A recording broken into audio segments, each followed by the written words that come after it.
Hello viewers, welcome back to my channel Laija Entertainment. Ngasi aina semjagadoriba video ase mamangda aina reaction video amakak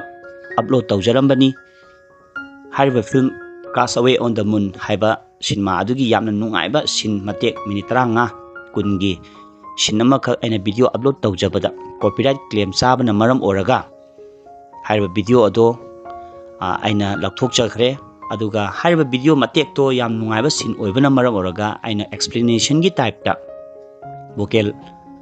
recording amtang thadokchabani with pictures images ka loinana mayamna soidana enjoy tawgani hana thajai maya amtang yengminasi asiga mana ahanba sin nga phana ba honare aduding mafam sa island sin ma nga phana ba khona ba uche waya hare adu jana hona mushroom ak chinggung gumba mafam dil phang bai tare ko sare ko saksi ye jana honare na jama ja hingda bidi ada bani na ma to nga phari si ko na phai adu ga sok tana magi choi dai tare mai khong ga thinjan jaba maya wana mafam si chada bidi ada mina hinga bidi da chada bidi ada mina mafam si phang ba apang ba ma jana honare ko na ko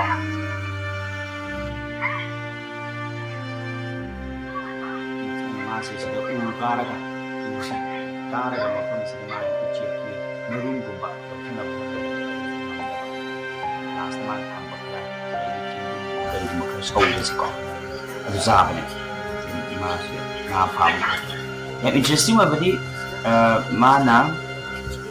kona last noodles packet amade magi noodles ke akoi gi manunda akoi gi masala gu yaw adu thinaruba alde na to karam ma shema pagi noodles ta video na ba to ma min ta bi anu ma interesting wa video ngai asli yang view ma sing sai u ba yang wana kaji ko sida anu wana karaga na sai gi uche ma kondo adu phau yau na ba hone ya ba adu ma se ya wana yau su ngamte mana apang sa si video si amna natural oi ba video mana chale ba kholi me si natural oi ba ta mana kari guma posa amna ma pos sing sida thadure ba dari konggon guma chemicals mayam sina nga si sire si tawlak pai ta ma si am halauna nga si ma lo ga chare sida mata si nga sa lam tan mana apang ni sa ri si ma island na sida apang island na si ma nam apang ni chare si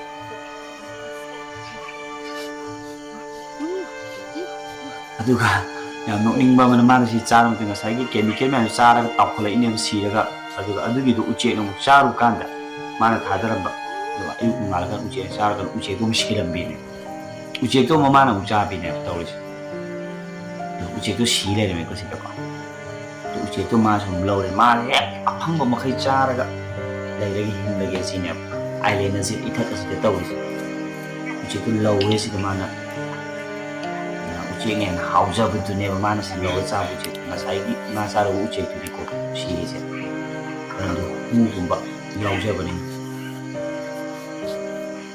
buce tu mana usia cari ya lah hauna ni mah caja di sih bapak mesti dah ada lagi masih tongan masuk dinjun lenje ya tarik bapak mesti dah jadi yang tongan turning point na malaka niya ko short video sige adu ne ba ramungan matang oi tuis mayam so skip to biganu video ase yenga ningdara aina laide entertainment da sige ai kanu sida blog asida video sida upload to jabani jahasam ka magi rom na mai ke rom lakpa bai tare alien sida mas yang alien sida pakat pak kio ina kamu tahu udah umum dan yang mana ini sih makoi marangga samga sih sangat pani ko mafam sida yang natural oi pani mana alien sida thengna bata to magi khong si makhada akoi kana gum noodles packet ko ba akoi leidana ko gumba ꯊꯦꯡꯅꯕ ꯍꯥꯏꯇꯥꯔꯦ ꯄꯦꯀꯦꯠꯁꯦ ꯃꯤꯅ ꯁꯨꯝ ꯂꯪꯊꯣꯛꯑꯝꯕ ꯍꯥꯏꯇꯥꯔꯦ ꯂꯥꯛꯑꯝꯃꯒ ꯂꯪꯊꯣꯛꯑꯝ noodles packet ꯑꯁꯤꯒꯤ ꯄꯣꯠ ꯑꯁꯤꯃꯛꯅꯦꯕ ꯃꯥꯅ ꯃꯐꯝꯁꯤꯗ ꯃꯥꯅ ꯑꯣꯜꯍꯜꯂꯒ ꯃꯁꯤꯒꯤ ꯆꯤꯟꯖꯥꯛꯁꯤꯃꯛꯅꯦꯕ ꯁꯤ ꯄꯤꯛꯆꯔ ꯎꯔꯤꯁꯦ ꯑꯁꯤꯃꯛꯅꯦꯕ ꯃꯥꯅ ꯆꯥꯅꯤꯡꯕ ꯐꯥꯎꯔꯤꯁꯦ ꯍꯦꯛꯇ ꯇꯨꯝꯕ ꯌꯥꯗꯕꯤꯅꯦꯕ ꯁꯤꯁꯦ ꯆꯥꯅꯤꯡꯃꯟꯗꯅ ꯃꯥꯁꯦ ꯉꯁꯥꯏ ꯍꯥꯏꯗꯣꯛꯄꯗ ꯉꯁꯥꯏ ꯃꯅꯨꯡꯁꯤꯗ ꯁꯤꯗ ꯇꯥꯔꯛꯏꯕ ꯄꯣꯠꯁꯦ ꯉꯁꯥꯏꯒꯤ ꯑꯩꯈꯣꯏ ꯁꯣꯁ ꯍꯥꯏꯇꯥꯔꯦꯀꯣ ꯁꯣꯁꯁꯤꯃ ꯌꯥꯎꯔꯝꯕ ꯁꯣꯁ ꯄꯥꯎꯗꯔꯁꯦ ꯃꯁꯤꯒꯤ ꯁꯣꯁꯁꯤꯒꯤ ꯑꯁꯥꯗ ꯃꯁꯤ ꯍꯥꯞꯂꯒ ꯑꯩ ꯅꯣꯡꯃꯇ ꯅꯣꯡꯃꯗꯤ ꯑꯥꯏꯂꯦꯟ ꯑꯁꯤꯗ ꯑꯍꯥꯎꯕ ꯅꯨꯗꯜꯁ ꯃꯑꯣꯡ ꯑꯃ ꯁꯣꯏꯅ ꯁꯥꯒꯅꯤ ꯍꯥꯏꯕꯁꯤ ꯆꯥꯒꯅꯤ ꯍꯥꯏꯕꯁꯤ ꯃꯥꯒꯤ ꯃꯪꯂꯥꯟꯅꯦ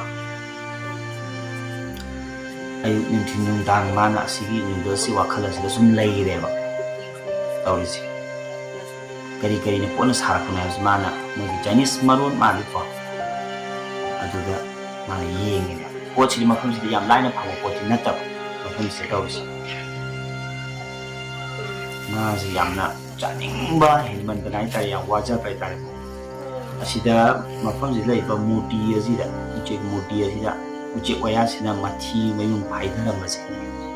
ꯑꯗꯨ ꯁꯤꯗ ꯃꯥꯏ ꯃꯪꯗꯕ ꯎꯔꯦꯕ ꯁꯤꯒꯤ ꯅꯨꯗꯜꯁ ꯍꯧꯖꯤꯛꯀꯤ ꯅꯨꯗꯜꯁ ꯄꯦꯀꯦꯠꯁꯦ ꯆꯥꯕꯁꯦ ꯃꯥꯏ ꯃꯪꯗꯕ ꯎꯔꯒ ꯃꯥꯁꯦ ꯈꯥꯡꯕ ꯉꯝꯗꯕꯤꯗꯅꯦ ꯆꯥꯅꯤꯡꯃꯟꯕꯗ ꯃꯥꯁꯦ ꯑꯁꯤꯒꯤ ꯄꯣꯠꯁꯤꯒꯤ ꯀꯔꯤ ꯍꯥꯏꯅꯤ ꯃꯆꯜꯁꯤꯡꯁꯦ ꯃꯐꯝꯁꯤꯗ ꯑꯐꯪ ꯑꯐꯪꯕ ꯊꯤꯕ ꯍꯧꯔꯛꯇꯣꯏꯅꯦꯕ ꯃꯥ ꯑꯁꯤ ꯁꯥꯅꯕ ꯍꯧꯖꯤꯛꯀꯤ ꯅꯨꯗꯜꯁꯇꯣ ꯃꯥꯒꯤ ꯄꯥꯟꯗꯝꯁꯦ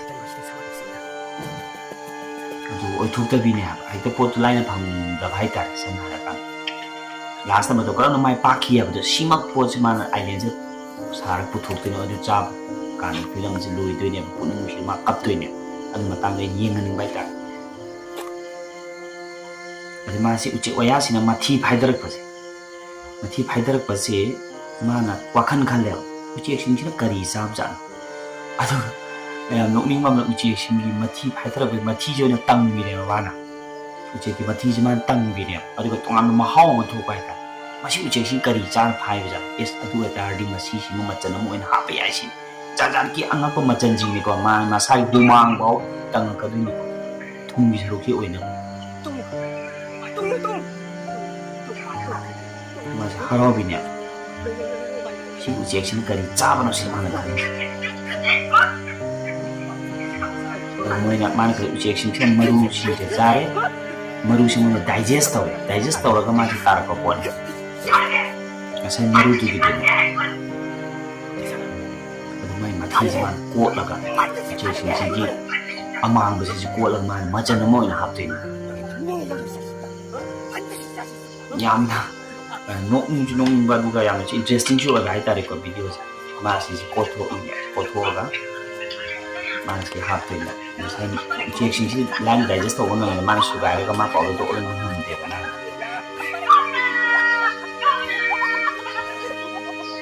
ꯃꯥꯁꯦ ꯍꯔꯥꯎꯔꯦꯀꯣ ꯃꯆꯜ ꯑꯃꯗꯤ ꯐꯪꯉꯦ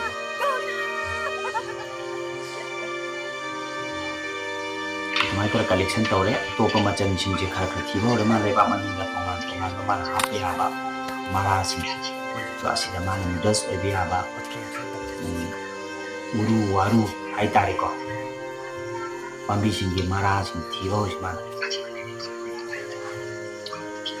ꯊꯨꯝꯒꯤ ꯁꯔꯨꯛꯁꯦ ꯊꯨꯝꯁꯨ ꯍꯥꯞꯇꯣꯏꯅꯦ ꯅꯨꯗꯜꯁꯦ ꯃꯥꯅ ꯃꯥꯒꯤ ꯍꯨꯃꯥꯡꯁꯦ ꯃꯥꯅ ꯇꯦꯁ ꯇꯧꯕ ꯀꯥꯟꯗ ꯊꯨꯝ ꯌꯥꯛꯏꯗꯅ ꯑꯩꯈꯣꯏꯒꯤ ꯑꯗꯨꯅ ꯑꯣꯏ ꯃꯆꯜ ꯑꯃ ꯑꯣꯏꯅ ꯑꯃꯨꯛ ꯍꯥꯞꯄꯛꯀꯗꯣꯏꯅꯤ ꯃꯁꯥꯒꯤ ꯍꯨꯃꯥꯡꯁꯦ ꯃꯥꯁꯤ ꯍꯨꯃꯥꯡ ꯇꯥꯅ ꯊꯕꯛ ꯁꯨꯔꯤꯑꯕ ꯁꯤꯗ ꯃꯥꯒꯤ ꯉꯁꯥꯏ ꯃꯆꯜꯁꯤꯡꯗꯨ ꯐꯪꯅꯕꯅꯤꯀꯣ ꯅꯨꯗꯜꯁꯀꯤ ꯃꯆꯜꯁꯤꯡ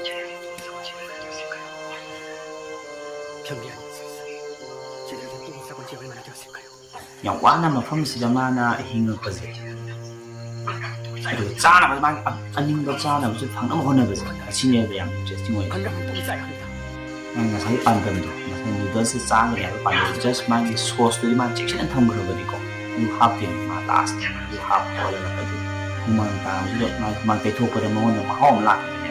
ꯊꯨꯝꯒꯤ ꯑꯩꯈꯣꯏ ꯍꯨꯃꯥꯡꯁꯤ ꯊꯨꯝ ꯌꯥꯛꯄꯒꯤ ꯃꯍꯥꯎ ꯑꯃ ꯂꯩꯗꯅ ꯁꯣꯜꯇꯤ ꯑꯣꯏꯕꯁꯦ ꯃꯥ ꯇꯪꯕ ꯀꯥꯟꯗ ꯃꯥꯏ ꯃꯁꯥꯁꯦ ꯁꯣꯜꯇꯤ ꯑꯣꯏꯕꯅꯤ ꯊꯨꯝꯁꯤ ꯁꯔꯨꯛꯁꯤ ꯃꯥ ꯁꯣꯜꯇꯤ ꯑꯣꯏꯕ ꯃꯥꯏ ꯃꯁꯥꯁꯤꯗꯒꯤ ꯍꯥꯞꯅꯔꯤꯁꯦ ꯊꯨꯝꯗꯤ ꯂꯩꯇꯕꯅꯤꯅ ꯃꯐꯝꯗ ꯊꯨꯝ ꯐꯪꯗꯕꯅꯤꯅ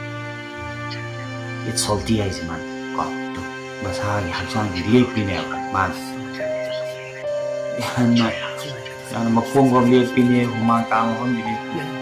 ꯑꯗꯨ ꯃꯥꯅ ꯑꯗꯨꯃꯥꯏꯅ ꯌꯥꯝ ꯉꯛꯅ ꯌꯦꯡꯕ ꯀꯥꯟꯗ ꯃꯥꯅ ꯌꯥꯝ ꯑꯉꯛꯄ ꯄꯣꯠ ꯑꯃ ꯊꯦꯡꯅꯔꯨꯗꯣꯏꯅꯤ ꯃꯐꯝ ꯑꯁꯤꯗ ꯑꯁꯤꯒꯤ ꯄꯣꯠꯁꯤ ꯃꯥꯅ ꯍꯥꯏꯗꯣꯛꯂꯒ ꯌꯦꯡꯕ ꯃꯇꯝꯗ ꯃꯅꯤꯡꯂꯣꯝꯗ ꯑꯄꯤꯛꯄ ꯄꯥꯝꯕꯤ ꯑꯃ ꯎꯕ ꯍꯥꯏꯇꯥꯔꯦ ꯍꯥꯏꯔꯤꯕ ꯄꯥꯝꯕꯤꯁꯦ ꯀꯔꯤꯅꯣ ꯍꯥꯏꯁꯤ ꯃꯥꯅ ꯃꯨꯟꯅ ꯌꯦꯡꯕ ꯀꯥꯟꯗ ꯀꯔꯤ ꯑꯣꯏꯔꯝꯒꯅꯤ ꯃꯥꯁꯤ ꯌꯥꯝ ꯍꯔꯥꯎꯗꯣꯏꯅꯤꯀꯣ ꯁꯤ ꯄꯥꯝꯕꯤꯁꯤ ꯎꯕꯗ ꯑꯩꯁꯦ ꯍꯥꯏꯗꯣꯛ ꯌꯦꯡꯕ ꯀꯥꯟꯗ ꯆꯨꯖꯥꯛ ꯄꯥꯝꯕꯤ ꯑꯃꯅꯦ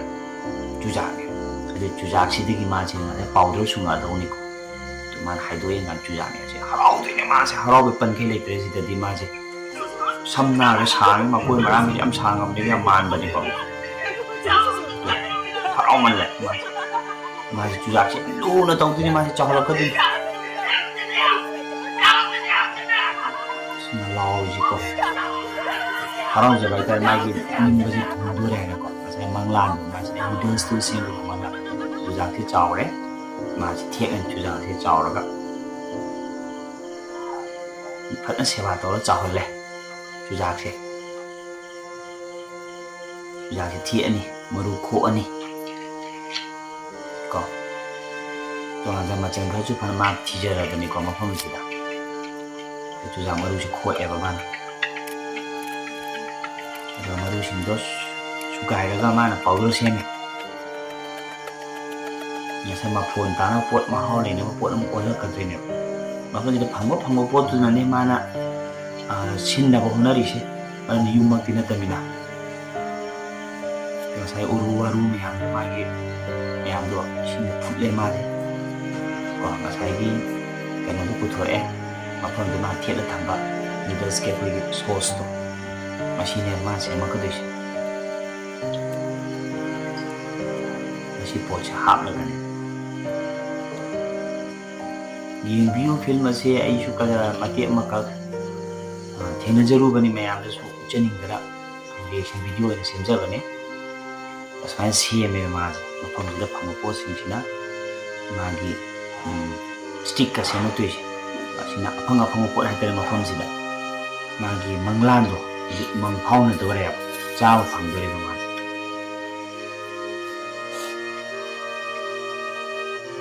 mai po che ja ja ma mafam da phang bo sina hat chin ja man pui ushi